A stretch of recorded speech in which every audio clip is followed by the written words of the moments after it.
1 potato, 2 potato, 3 potato, 4. Do I sound as if I'm as happy as a sandboy? Of course I am, because I'm in the middle of a wonderful big tatty park. This area has been growing potatoes, early potatoes in particular, for over 100 years. It's a bit of a mixture of the climate, no frost, the sea, the Gulf Stream, all of that. This is the one. This is Epicure. I was brought up on Epicures, wonderful. But this is the tatty taste of the future, Casablanca.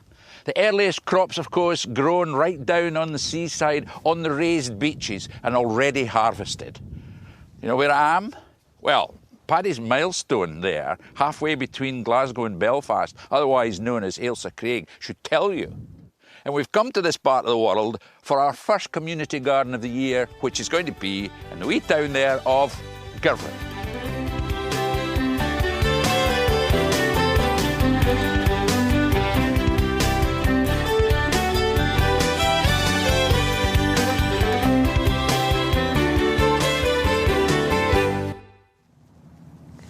Ailsa Craig really is stunning on a day like this, isn't it? And it's just 9 miles west of Girvan. It's actually the plug of an extinct volcano, and it's now a bird sanctuary, home to gannets and puffins. You might wonder why I have this with me. Well, it's also the home to the quarry where the granite comes from that makes curling stones.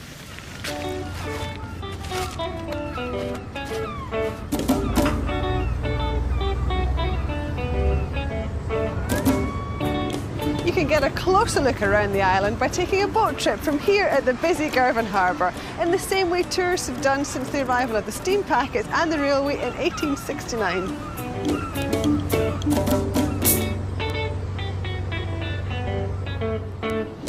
Home to around 7,000 people, Girvan to this day remains one of the most beautiful and unspoilt seaside towns in the southwest of Scotland, with safe sandy beaches, fantastic scenery and a wealth of history on its doorstep.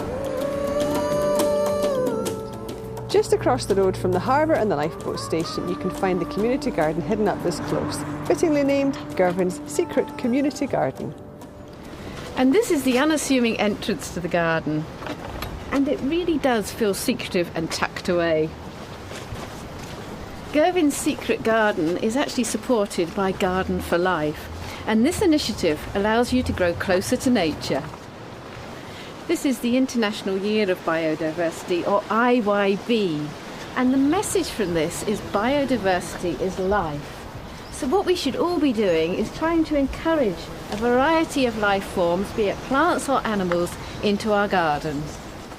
This garden is doing something big for the biodiversity of Girvan, but you know, doing something small can make a big difference, and we really hope that this garden will inspire you to do something back at home.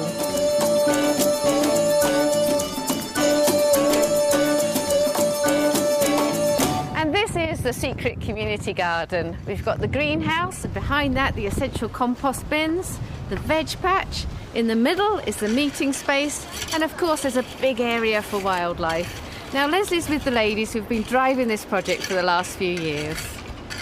Well, in fact, there are 3 ladies who have really been instrumental in starting this garden. Etta, part of the team as well, but not in the garden today, Diana and Julie. So, how did it all start? It started when Julie came up to us. We were already in a group working in the community. Julie said, I want to start a community garden. Yeah, so we asked the other 2 to help. Yeah. And everyone knew about this site. Why did you choose it? Because it's a walled garden, and the idea of a walled garden in a town is fantastic. And what did it look like when you first saw it? It was a complete and utter jungle. We couldn't see the walls. Right, I know. So that's taken a lot of clearing. Yes. And you've had lots of help with volunteers, haven't you? Yes, we have. I mean, we wouldn't be able to do what we have done and achieved so far without them. Yeah, no, invaluable. Yeah, absolutely. Yeah. Douglas Coulthard is a very local garden designer, so much so that your office is just a few yards away, isn't it, Douglas? Right, yeah. So has that helped you with the design? Well, it's been really easy to come around and keep tabs on the community and make sure they're working in the right way, yeah. So let's have a look at some of the essential elements here. OK, if we see this lane that you came down, we're going to have a winding pathway through it, which then is going to lead into a central space. Now, the problem with this garden was really there are lots of bits all around it, was really to try and bring in a structure. So really there's quite a formal structure in the centre of the garden, and from that you can see it leads into a main performance space. We've got a paved seating area in front of the cabin. I mean, you've got quite a bit of seating, which is good. Yeah, I mean, believe it or not, this garden actually is so sunny. Yes. That actually one of the requirements from the group was a covered seating area, so we're going to have a covered seating area for them to sit as well. I do believe you, honestly. Any challenges? Well, really, because this historically has been an old council nursery, we've had lots of concrete bases from glass houses and lots of glass. I mean, they've had to be pretty careful, I would imagine. Yeah, lots of skips and lots of gloves.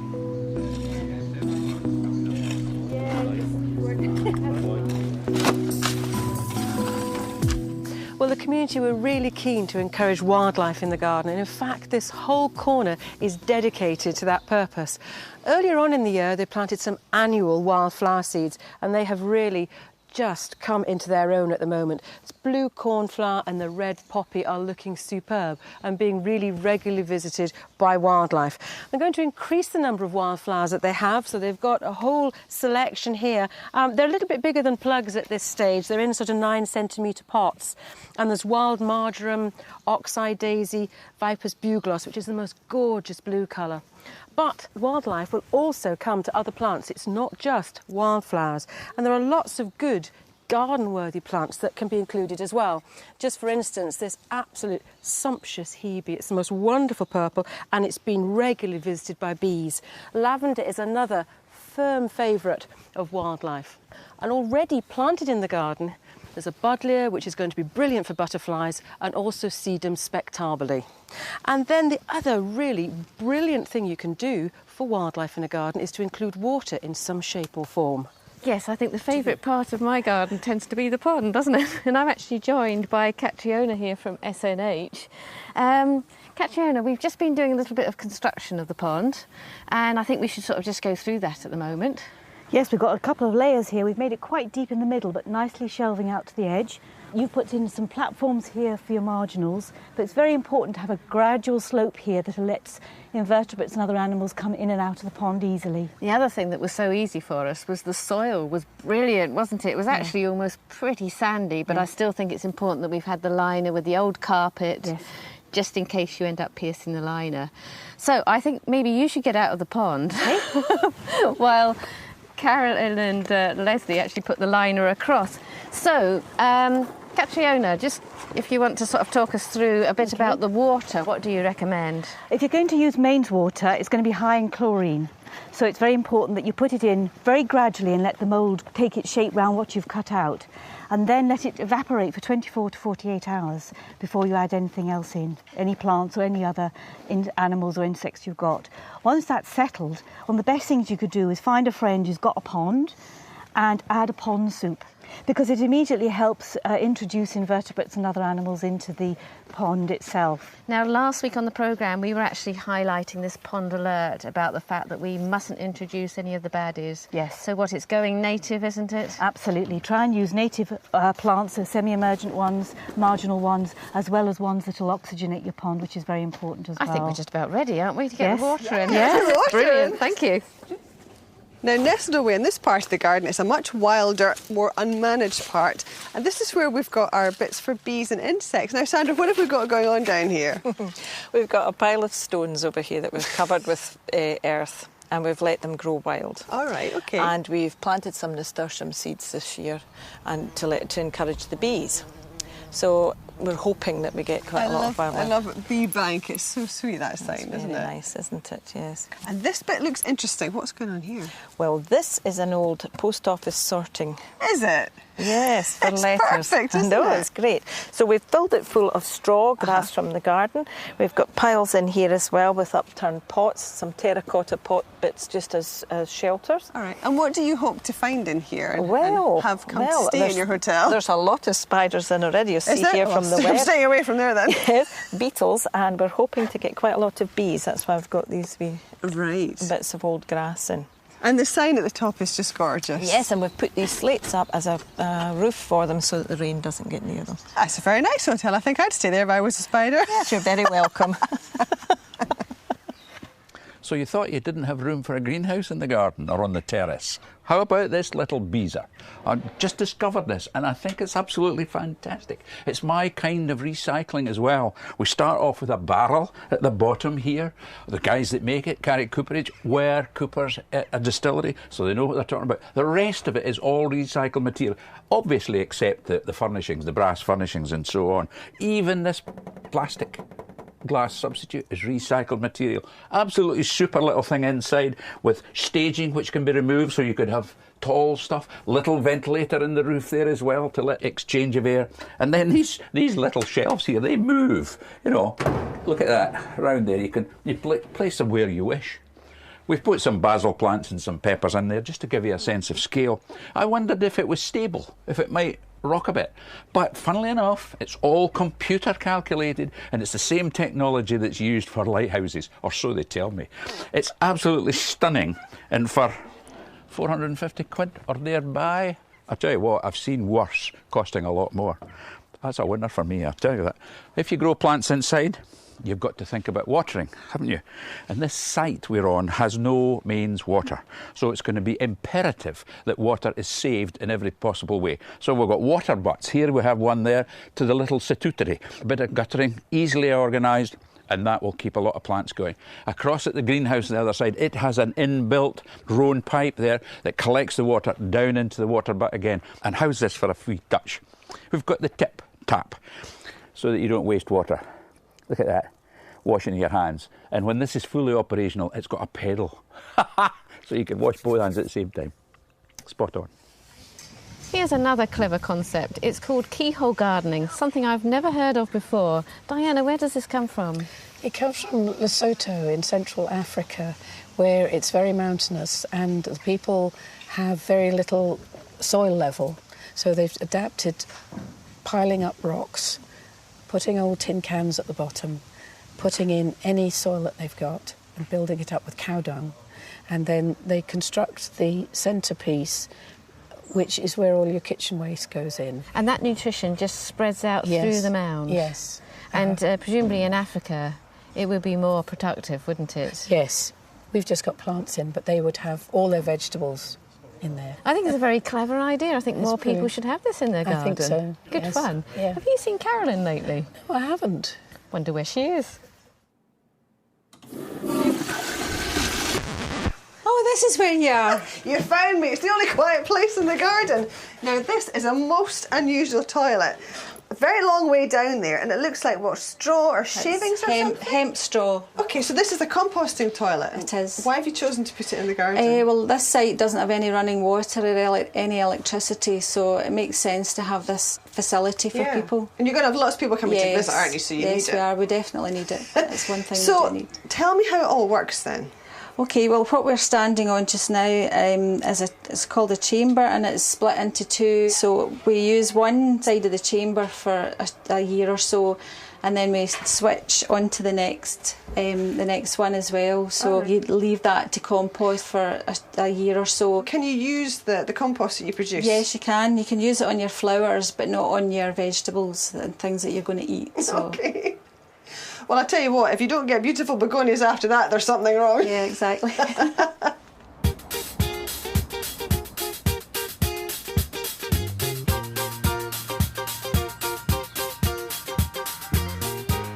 Now that's a real colourful container garden, and it's more fragrant than the composting toilet.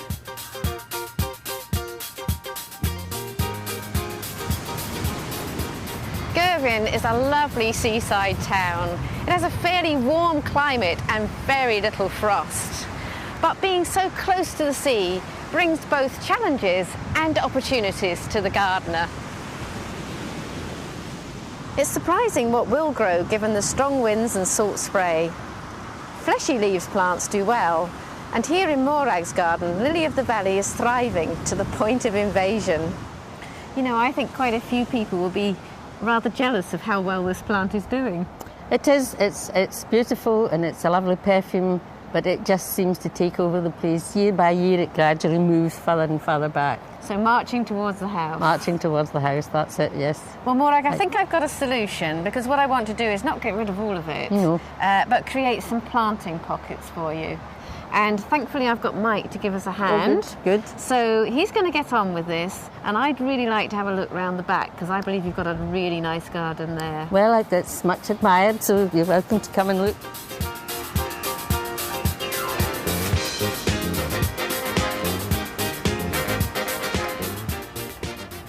Well, Carol, here we are. Wow, it's just like your own secret garden, isn't it? It's so Yes. colourful. Well, you obviously like to create a succession of flowering in your garden. Yes, I do. Earlier on, we've had a show of poppies along there and along this side. But they're past now. We're now on to the marigolds. And then when they're past, the anemones will be coming out. So. And it's not just flowers, because you've got the greenhouse. Yeah. And I notice there's 1 or 2 taberries there. Yes. But I'd like to mention that rather unusual flower. That's I think it's a balloon flower. Oh, platycodon. Is that what its technical name is? Yes. I always think it sounds like a painkiller. But when I got it at first, it only had 2 small balloons, if you like. But now it's really in flower and it's really, really nice. Well, it's very happy there. But I'm loving it here as well. But I think we should go round the front again and see how Mike's getting on. Yes, that's a good idea.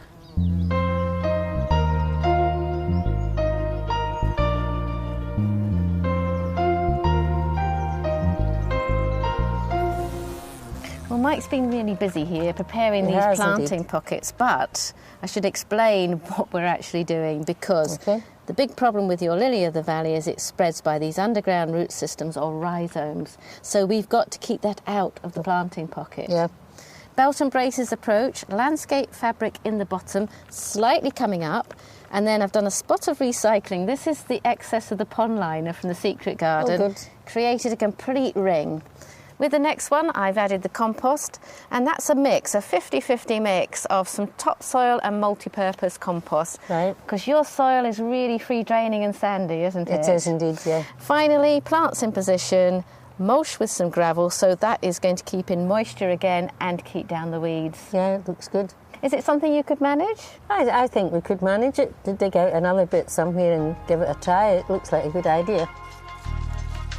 The plants I've chosen to cope with the seaside conditions are a really lovely bronze phormium with the blue fescue grass, a golden-leaved escallonia, and that's with the sea thrift or armeria, and then an unusual shrub, carokia, which has yellow flowers, and that's surrounded by the blue lavender.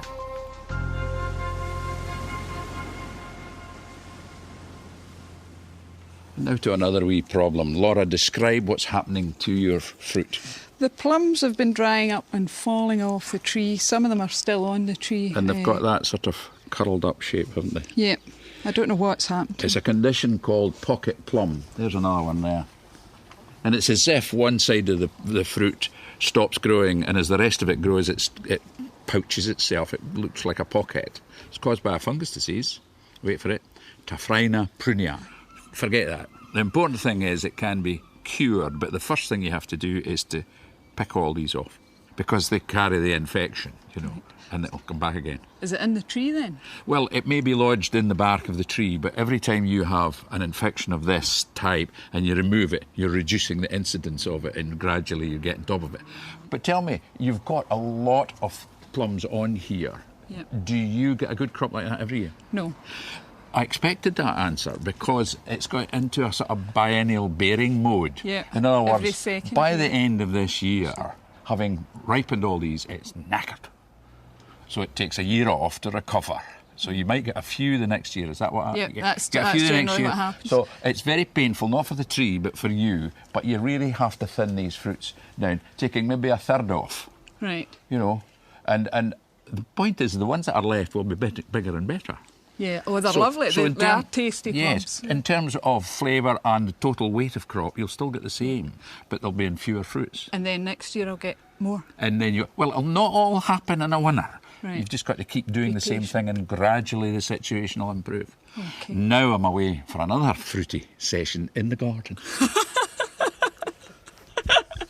Well, this is a very different scenario from the one we've just left. We're back in the community garden. This garden has walls all the way around and we can use these walls to grow some fruit. The north-facing wall is always one that causes a problem because it gets so little sun. But funnily enough, red currants do superbly well. So we're going to train cordon red currants on this back wall. David's giving me a hand. He's got the hole dug. Is it deep enough, David? Yep. There, we're ready to go. Now what goes on next? The bone meal. You do the bone meal. I'll carry on to the next stage. All right? You know that. You put that round there. You fill the soil in round about. I said that we're going to grow cordons. Well, these bushes have been produced as bushes. They're not cordons. And all you need to do, in fact, is to reduce the number of stems, as I will do now. I'll take that one in the middle out, you see? Cut it back to there. And then these little side shoots, at this time of year, I can cut them back, and that'll help to produce fruit buds for next year. And that's ready to go in the next. You can get the next hole ready, David, and they'll come up the wall, as I say, trained on wires. Round the corner here, we've got tayberry. Now, I'm trying tayberry here. I've never grown tayberry on a north wall before. I think it might do all right. We've got plenty of plants, you see, so we can do a wee bit experimenting. That one will train and it'll come along the back wall that way. There's one going the other direction. And then there's room here for a couple of black currants and a couple of gooseberries. And the point is they've got the walls for protection and they're going to be very easily covered over with nets to keep the wee budgies out from eating the fruit. Now, I did say that there are other walls. All can be used in different ways. On the opposite side, of course, we have the south-facing wall, and that gets all the sun. It's a warm spot. We're in South Ayrshire. There's a vine already growing there. We can put in a fig, and there's room for a peach tree as well. I think they'll do perfectly well outdoors in this part of the world. And if you just lean over to one side, if you keep one leg straight and bend your other knee, so. And just over the south-facing wall, we've found some peace and quiet in the council-run Cushion Garden. And this time you should feel the stretch all the way down the back of your straight leg. Tell us the leg going first. Well, Katie, we've just taken part in your warm-up, which we enjoyed, and we've sent the guys off now to work in the garden. Yes. So how often do they come? The guys come out once a week, and they're here for around about 2 or 3 hours. And the Green Gym, how do people come to you? We've actually been funded for this project by NHS Ayrshire and Arran, and we take on a lot of referrals from them. So it's people with either weight problems or mental health problems are referred directly to us, but we also take people from the volunteer centre as well, or anyone who's interested in getting out and doing a bit of gardening. Yeah, and this sort of routine is good, isn't it? It's sort of very healing. Yes, absolutely. Just being outdoors, socialising with new people and getting into a routine is fantastic for your mental health. Yeah. Now, I'm not trying to duck out of the work, but Carol and I are going to have a little sneak about Girvan now and have a look at some of the other gardens. OK, I'll let you off.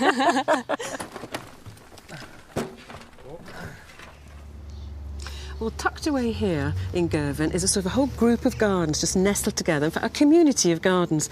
And each one is being used in a different way, reflecting, how the owner actually wants to do something. I think it's quite unique, Leslie, and, starting off with this one, I think it's great because it's a family garden. Just look, everything there. There's people playing golf at the moment. There's basketball, you name it. And it's just so practical. I love the goals on the walls and the plants get damaged. Complete contrast over here because everything in here is edible. The whole thing's put over to being very productive.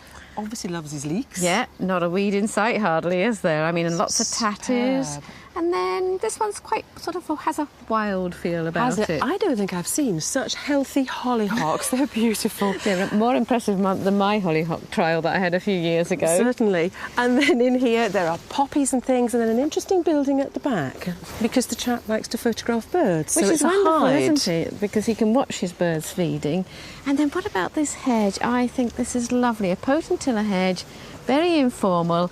And just give it a trim after flowering. Yeah, and then, the actual garden itself is a mixture. This one's productive as well as ornamental, isn't it? It is indeed. And then we come to another one. This is a very pretty garden. Anne is sunning herself in here. Hello, Anne. And, your summer house looks fairly new. Yeah, built it last year. So you've changed the garden completely? Yes, it was all vegetables at one time, but it was too hard to keep.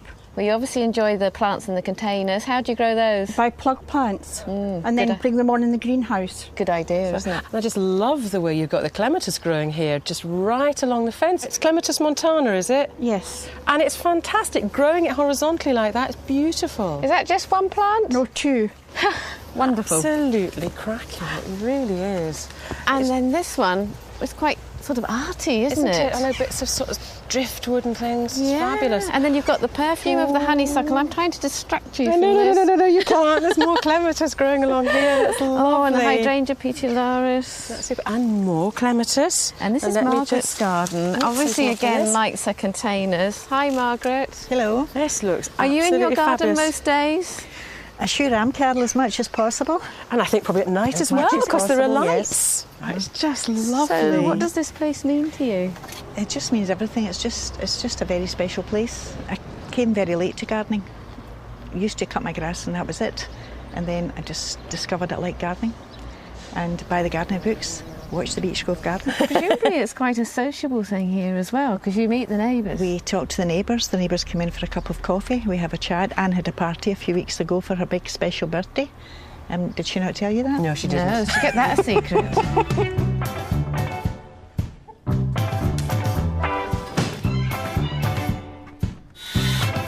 Job done.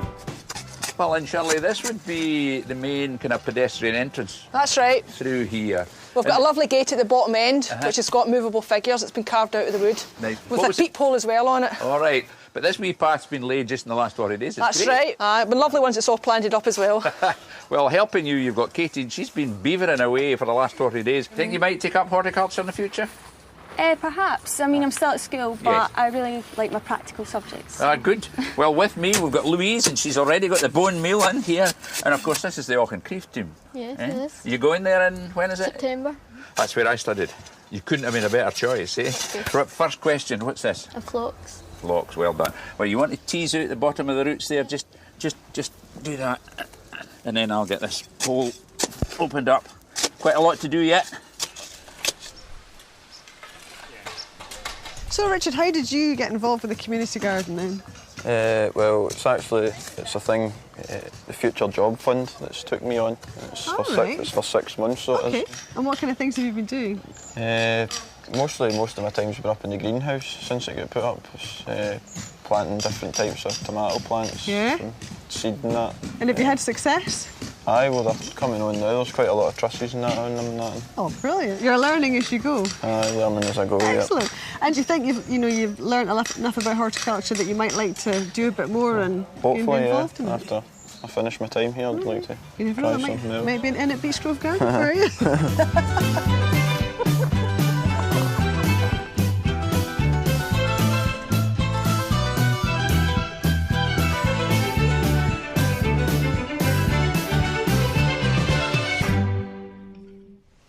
Well, sadly, it's time for us to move on from here in Girvan. Leaving work in progress, there's much to be done. A lot of landscaping. A hard landscaping there of these wonderful slabs looking great. And congratulations to the team behind us. They've worked like beavers. It's been fantastic. There's some more hard landscaping to be done as well. There's another pergola to go up, but on the one that's already up, there's some fantastic planting. There's smelly honeysuckle and jasmine. And at the front, I've got to mention this, there are 2 clematis. There's lovely purple the President and the pink Comtesse de Bouchard. Something we haven't seen just behind the Keyhole garden. There's going to be a wonderful crop of beans there, and my favourite cut flower, some beautiful sweet peas. Very nice. And across the other side, there's a super long raised border that's full of herbs and veg. It's ideal for wheelchair access and just to lean over and just pick things to nibble on. Perfect. Now, if you'd like more information about this week's programme, well, it's all in the fact sheet. And actually, the fact sheet has been written by the community. So there's lots of information about Girvan's secret garden. And the easiest way to access that is online. Well, that's it for this week, folks. We're back in the garden next week, doing a little bit of grafting. Yes! Until then, from gorgeous Girvan, cheers! Cheers! Cheers!